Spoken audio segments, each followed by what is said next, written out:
All right, our next topic today is late season insects. And let me just summarize this real quickly by telling you this. Don't spray if you don't see bugs, but if you see even a small number of bugs, you very well might be at an economic threshold, because if you look at old research data from 10 years ago, 20 years ago, the problem with a lot of the research data that's out there today is they're looking at low commodity prices, which fortunately we have much higher prices today, and they're also looking at very high insecticide prices, and insecticides are at their cheapest level ever. Insecticides are dirt cheap.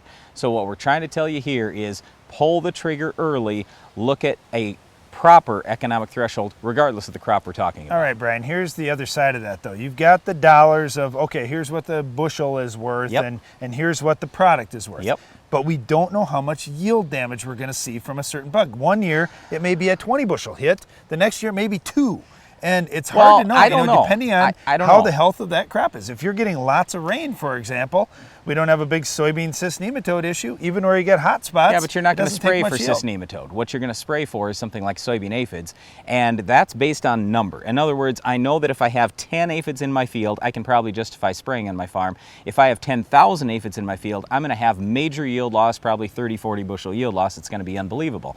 So what I'm getting at here is it still amounts to the count of the bugs. If you only have a few, you're not going to have much yield loss. If you have very many, your yield loss is a lot higher. Okay, here's the other thing I hear from farmers.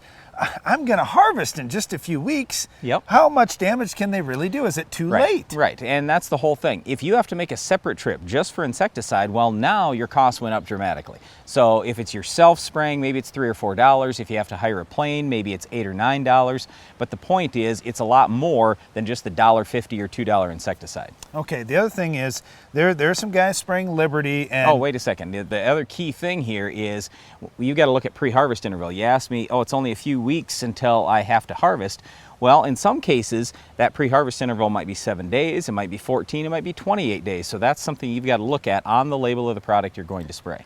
Oftentimes we're seeing guys tank mix. So they say, well, I'm spraying Extendamax, or I'm spraying Roundup, you have to look at what's and I've labeled. got great big droplets. Is that going to impact how my insecticide works? Well, first of all, it might not even be labeled. Make sure that whatever you're going to put in there is actually labeled. So like with Extendamax and Ingenia, that specific product has to be labeled or you can't spray it. With almost anything else we're talking about, so together with Roundup, together with a lot of other dicambas on corn, together with almost any wheat herbicide, yes, there's no problem throwing in an insecticide, especially a pyrethroid.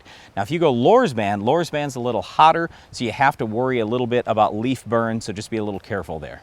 You mentioned heating up the tank mix. What about if it's really hot out to begin with?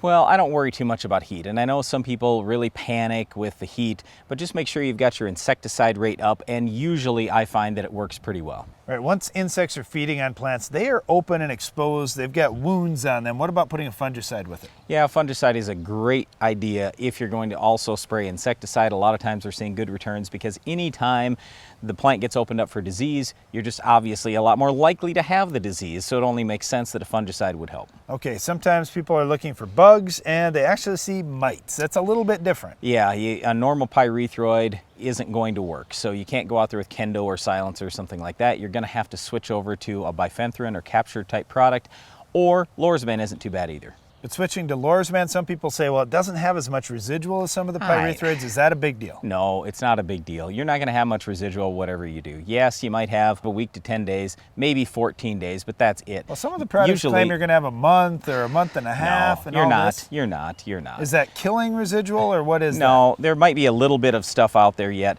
but it's not going to actually kill anything. So I wouldn't get too worried about it. Just go kill the insects that are there. That's what we're worried about. And again, I just encourage you, don't be spraying. Don't just throw it in because, oh, it's cheap if you see no bugs out there, because then you're going to kill the beneficials and then you might flare up any problems that probably weren't going to happen before. Now you're going to have to go back and spray again. So scout your fields before you spray every single time, whether we're early in the season or late in the season. I don't care if we're talking corn, soybeans, wheat. There are some harmful insects that are still out there, so at least be scouting. One of the other things you'll be scouting for is our Weed of the Week. We'll show you how to stop it coming up next.